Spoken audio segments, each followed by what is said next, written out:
He doesn't talk much about himself. He's quite busy, like a busy person. I would say that at some point in time, got to know that he likes to carry girls, like, and he smokes, he drinks, and takes drug also. So I don't know deep about him. His character, he gets angry easily. He has issue with his wife. So, but his children is what is targeted as family man. He wasn't into happy married life or something. It was just more of catering for his kids. I can't remember some of his friends that I met, but like remember their faces kind of really or their names. But I've met two people that I said friends something. I don't have 10 million in my bank account, so I have like 400 or 500 accounts. Michael gave me his laptop. He had two laptops, so I told him that I wanted laptop, so he gave me one, and that was what I sold to get the money. So it's a Mac Pro. I wasn't doing nothing when I was with him anymore. I was getting more from the him than doing the ushering, so there was no need ushering. Ushering can be 15k, 20k. It gives me more than the ushering. The apartment where it was said it was leaking. So then they said I should book. They said it was free and I too was free. So like let's then see. It was Sunday on the 13th June. I decided to check online about the shortlets because it said that I didn't want hotel. There will not be Netflix or like it's not be fun like being in the house or something. So that was when I decided to check for a shortlet. So I sent it to him and he said it was okay. Then he said I should go check the place out. So I checked it and it was okay. Then he made payment. He sent 105. That was for like 4 days. After I paid the money, so after like 1 hour, it came.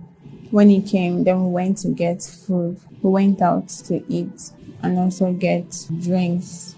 And we're just indoor watching movie, drinking, smoking. He woke up before me, but I was still feeling sleepy and dizzy because of the smoke, drink, and the drug. So he asked what I need, like what we need. So I was like,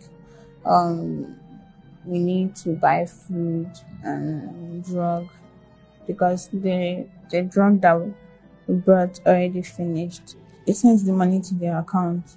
Why the other one? He gave me the card because I was trying to make payments and it didn't go through. So he gave me the card. I didn't have access to his card, but I know the PIN code. Before I was leaving, he stood up to lock the door. But when I got in, I was knocking. As there was no answer, I opened the door was already open, like it wasn't locked, and the duvet was on the floor plus pillows. The couch was facing the door and the bed was stained with blood already, and the floor where it was blood, and then music was on, the TV was on. The room was already disarranged, like someone broke in. Then I saw him on the floor. I didn't know what to do. I took my things with this thing and left. I was afraid. I didn't know if I have raised alarm, they would have arrested me for doing it because I and him were just the only people in the room. I was, I just left. I was packing my things to leave. Then I noticed that my clothes was stained, so I changed it to another. I took the bag that contained his ID and documents, bank statements. My bag was already on the floor. I met my bag on the floor. And then the stuff it was with was on the TV set. That's where the stuff I took was on the TV set. So I just packed them and just put them into the nylon and left. I took his phone. The following week, I was home. Then I went out to withdraw some money from the ATM that I was with. I withdrew 200. Before that day, on Tuesday, he already told me that he's going to give me the money that I requested for. And when I came out, when I was arrested, and they were saying I made away with 5 million naira, there was no 5 million naira in the account. I just did it. It's not like I had something to do with his death. I never had anything to do with his death. The lady that I rented the apartment from, I had to message her that she should please probably send the security guy to check on him. That I haven't heard from him. That's what I said to her. And they came to my house and they arrested me, took me to station. I didn't involve anybody. I don't know who must have come into the apartment. Definitely somebody did that, but I don't know who that person is. I don't know what happened when I left to buy the food. I don't know. Because of the thing I did after not alerting police and then also withdrawing money, I feel guilty for what happened. I did not kill him. Knowing for whether I did not kill him, but my doing, taking his money and not reporting the police, I believe that somebody knew where we were and then waited till I left before they could enter. The pressure and people, when I was confronting the security guy, and it was like, no, nobody entered into the apartment, that it was just me that entered into the apartment. And knowing full well of what I did, withdrawing his money, I just took the blame on myself that since no one believes, let me just take it. No one is influencing my statements. I've not spoken to anybody in my relation or anybody. I've just been in the self since.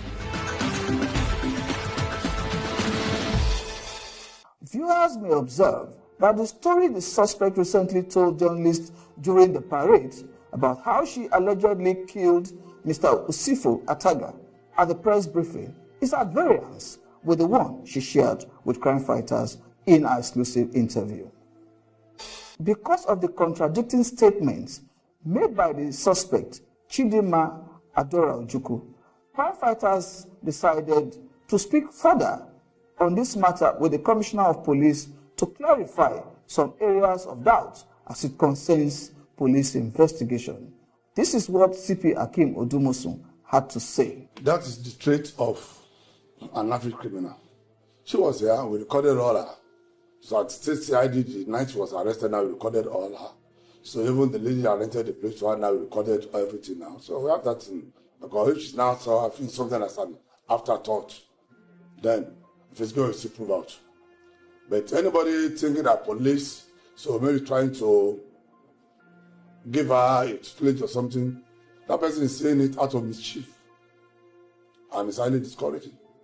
For us to have risked our life, to have carried out our professional callings now and getting her, instead of the action, what I've done now, being appreciated and being encouraged to get further. So maybe it's just a way of distracting police that it's okay when we castigate police. So then police will be discouraged. We're not able to go on long. No, we'll never be. So we are not leaving any stone unturned. We are not leaving any lead unfollowed. Any lead that we get. Crime fighters also sought to speak with the adopted father of the suspect. he was reluctant to make statements on camera. However, the deceased best friend also narrated in detail how he and other family members searched for the deceased before his body was found. I spoke to him last on Monday at about 9 p.m. It was a public holiday. So on Tuesday, I was on my way to his house in Banana Island in Ikoyi.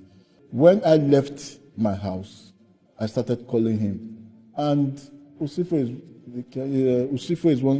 is somebody that if he misses your call, he calls you back immediately.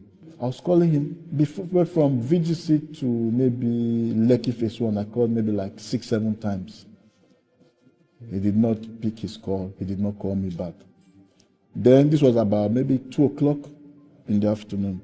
Then at about between Lekki Phase 1 to Banana Gate, I called maybe like another 15 times because I would need a code to get into the estate. So when I got to the gate, he still was not picking, so I called somebody else to give me a code. So I entered the estate. When I got to his house, I didn't even enter from the gate because there's a transparent gate. I saw that the Hilux his Toyota Hilux was in front of the house, but the Range Rover was not there. So I called his PA, where is Ojukwu. He said that he came to Banana that morning. The cook told him Ojukwu went out, left the house on Sunday, and was not back at that Tuesday morning. So I said, okay, have you asked Rahman, one of his business partner, and have you asked Rahman? He said Rahman said the same thing, that he has been calling him. He has not picked up his phone till that time, but he sent a message. So I was like, okay. So I said, okay, maybe when he's ready, he will call me back. I now got to VGC. I now met Gambo and the partner, Rahman. I said, show me the messages. So they showed me. And I said, because one, he's not a message person. He's a talking person. The English they use here, you see, if I won't use this kind of English to reply, something is wrong. I don't think this is Ojukwu. So we now decided that, okay, in the morning, the next day, we'll try and do a search. Ojukwu is the third son in a family of 4. He has 2 elder brothers and a younger sister. And his siblings, they all live abroad. And Ojukwu grew up as a child who was raised by very good parents in a Christianly manner.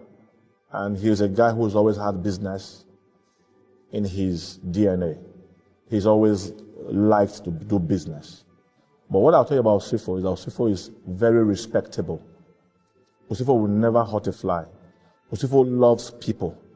Ojukwu goes beyond the immediate family to know his cousins, to know his uncles. I've had the very regrettable privilege of seeing that dead body 5 times. My cousin's hands were tied so badly that the rope entered his skin. The rope is right there as an exhibit with the police. That binding could not have been done by that lady alone. Not possible. Even if he was drugged, it is not possible, because I saw the lady and I saw my cousin. I said, this is not possible. Apart from the fact that he was tied, there were multiple stabs on his body. That is correct. Multiple. So that story of 2 stabs and neck is not true. He was stabbed in other places. His leg. In fact, in Yaba mortuary, the attendants were so dramatic that they told us clearly, the stabbing here was so bad that it's a hole. The guy stuck his 2 fingers into my cousin's body in my presence. I am serious. The Doppler vein, he was stabbed here deliberately. So whether he was just stabbed on the neck, no, he was stabbed on the Doppler vein twice. He was stabbed on his body multiply.